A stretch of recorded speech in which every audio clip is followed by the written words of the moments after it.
Hey everybody, we are back today with a question regarding EKGs. And so rhythm strips to be specific. So this question is, while evaluating the morning rhythm strip, the nurse notes that the atrial rate is 300 per minute and the ventricular rate is 75 per minute and regular. The most likely rhythm that correlates with these findings is... Well, it looks like we have A, atrial fibrillation, B, atrial tachycardia, C, 4-to-1 atrial flutter, or you can say atrial flutter with 4-to-1 conduction, or D, atrial flutter with 2-to-1 conduction, or a 2-to-1 atrial flutter. Take a moment, look at that, and come up with what you think is a good answer.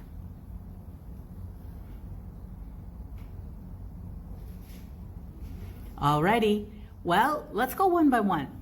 First of all, again, we have an atrial rate at 300, we have a ventricular rate at 75 and regular. So that in and of itself pretty much throws out atrial fibrillation, correct? Because atrial fibrillation is an irregular rhythm. Right? It's always going to be irregular.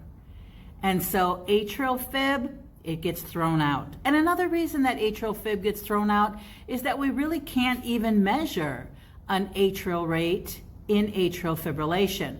So the atrial rate, we don't have discernible P waves, we don't have discernible flutter waves, we don't have anything to discern except for a fibrillatory baseline, and that fibrillatory baseline can sometimes be pretty flat looking.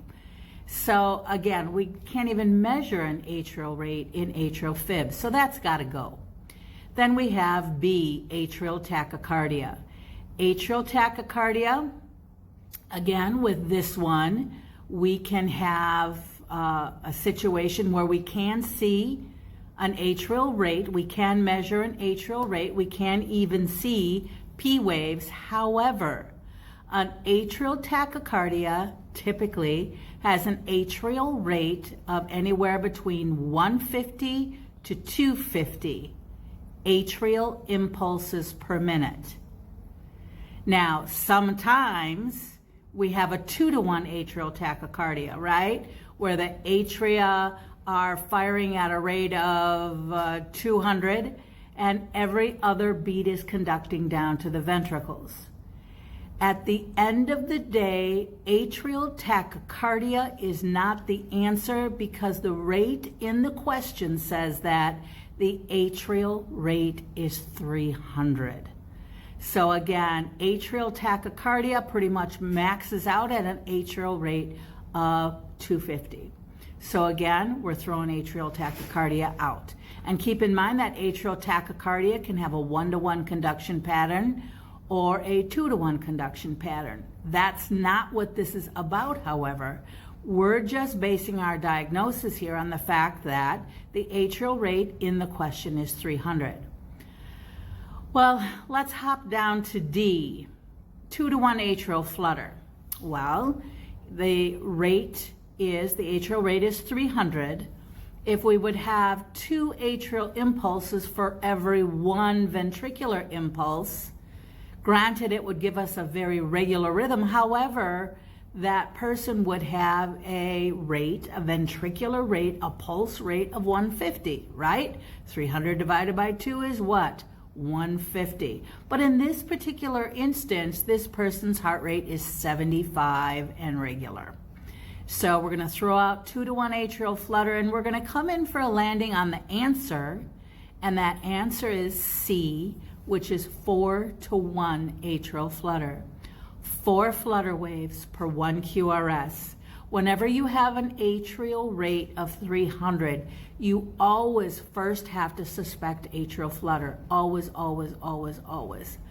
So atrial flutter, or I should say with a 4-to-1 flutter, we have 300 atrial impulses per minute. If you do the math on that one, if it's a 4-to-1 flutter, 4 goes into 300, how many times? 75 times, so then you have a rate of 75. So guys, at the bedside, when you have a fast rate that's nice and regular, and you have a rate of 75 or you have a rate of 150, certainly atrial flutter has to be part of your differential diagnosis for sure. And sometimes you can see by those nice sawtooth configuration of the P waves, or that picket fence configuration of the P waves, that sometimes helps you nail your diagnosis as well. So the answer is C, 4-to-1 atrial flutter, or atrial flutter with 4-to-1 conduction. I hope you guys enjoyed this question of the day. Come visit me over at my website, kayhappypresents.com, and I will see you again tomorrow with another question. Bye-bye.